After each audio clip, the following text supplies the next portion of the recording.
Hi, I'm Neil Burns and welcome to the Mentoring Triangle, and today I'm joined by my two esteemed colleagues, Steve Turner and Julian Powe.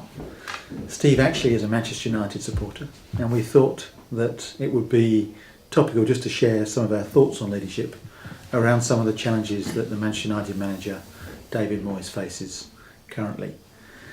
So perhaps Steve will kick off with you. Obviously a big challenge for him taking over such a successful organisation and such a high profile leader, and it's no different to other CEOs who take over big blue chip companies. Sure. Well, I was tempted to start off by saying if I can move beyond my pain to look at it dispassionately, but in a sense, of course, that's part of the issue. My pain is shared by hundreds of thousands of other people, and add up the quantum of that equals the pressure he's experiencing, because it's such an intense and visceral sport where there's so much emotion and expectation around. It's all focused on this guy in the dugout, capturing his every micro expression as another goal goes in through the creaky defence. I think, and you say compared with other sectors, but there are very few businesses probably that go through that level, week on week, of intense spotlight. So a chief exec of a company in difficulties, even a bank, the results come out for that quarter, and there's a furore, but then it dies down till the next quarter. They've got a break, no respite for him. And I feel for that remorselessness, really, that he must be experiencing, and the intensity of that, and I genuinely don't know. So ask the question: what does he call on in that situation? And I suppose to answer my own question, there's two. One's an inner, and the other's an outer. What's he got around him in terms of the outer? But what's he calling on right now in terms of his inner fitness, his understanding of himself, which enables him not just to survive but thrive. Yeah, I think one of the real challenges for people in these roles is that nothing can prepare you for such a situation until you're actually in it yourself. And there will be few other candidates unless you've, for example, been in charge of Barcelona like Pep Guardiola has been, or maybe Jose Mourinho, who's been at Real Madrid, but there's also big public expectation. But I think the Manchester United job is so different because it's had a long period of success, but it's got this global reach, but also this tribal nature of English football in that the tendency is hero or villain, or managerial genius or complete dunce. So one of the things I'm really curious about is what kind of conversations David Moyes is having with himself. Yeah. What kind of conversations is he having with trusted confidants?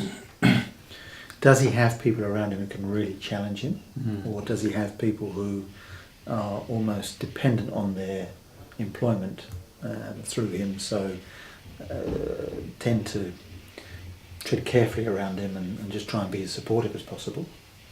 And what kind of conversations does he have at home with his wife and his children, and the pressure that actually places on the family context?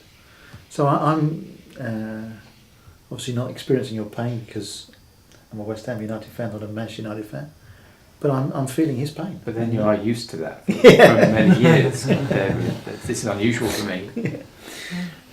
But I imagine he's going through a really tough time. Yeah. And I'm not a particular football fan, and I'm not a Manchester United fan, but as we get into discussion, I'm actually pleased this is happening. Why is it the God-given right for any organisation to just stay at the top in the way that all those around this man expect to happen? Why is that in this complex world when actually things are much more up and down? And my heart goes out to him because what I see is a man from Everton and now who, for me, models great things about leadership. Professionally humble about who he is and utterly dedicated to the task in hand. That's what he was like at Everton. That's what he came across as. So I'm with you in wondering about the conversations that are going on and the help he's getting, giving himself and he's getting from others. The other thing I'm noticing is that the fallout is beginning. Obviously it is from the fans. If you listen to 606 or whatever, there's just real vitriol beginning to run. And it's beginning to pop up from the players. I've had players in the paper saying, I'm beginning to be upset about it. So there must be, and it just reminds me of how those in an organisation can begin to go outside and complain about who they are and what they are. And we see that in other organisations on airlines, if people are fed up with the service stewards, they start to say, those bloody people up there, in terms of costs, that's why we're giving you this lousy service. And that's beginning to happen too. So I'm just with you on empathy for what this guy is going through. It does also, though maybe just by the way we phrase this conversation, in a sense we're falling into a little bit of the trap too, whereas we're analysing the demise, hopefully temporary, demise of Man United by looking at the manager. Yeah. And in an earlier conversation today, it's taken our attention, hasn't it? you talked about the terrible failure of the England cricket team. And in a sense you could say that the David Moyes of that, Andy Flower, has gone. But we raised the point that there wasn't leadership emerging from the team. Yeah. And so much the spotlight is on him. And I'm saying, what's going on in the rest of the club? The chief executives or leaders or owners and the players on the field. Yeah. I don't see any leadership anywhere else. He's incredibly exposed and it appears very lonely. My heart goes out to him. And maybe he doesn't experience that because his inner team is actually very strong around him. I don't know, but that's how he appears to me when I see him looking increasingly smaller with each match as he gets reduced. He sinks into the dugout. Sinks into the dugout. So what I'm picking up from both of you here is if an organisation is going to continue to thrive, it's about the behaviours of the key people in the organisation and what they model. So how is the chairman being? How is the chief executive being? How are the other board members being? How are other people who work in different departments of the club being? What kind of conversations is the senior player group having amongst each other? So these how are the ex-players? How are the ex-managers doing up in the? What are we seeing from Bobby Charlton and Alex Ferguson? So at the moment there seems to be strong support that we're moving forward with David Moyes, and we want you to back him.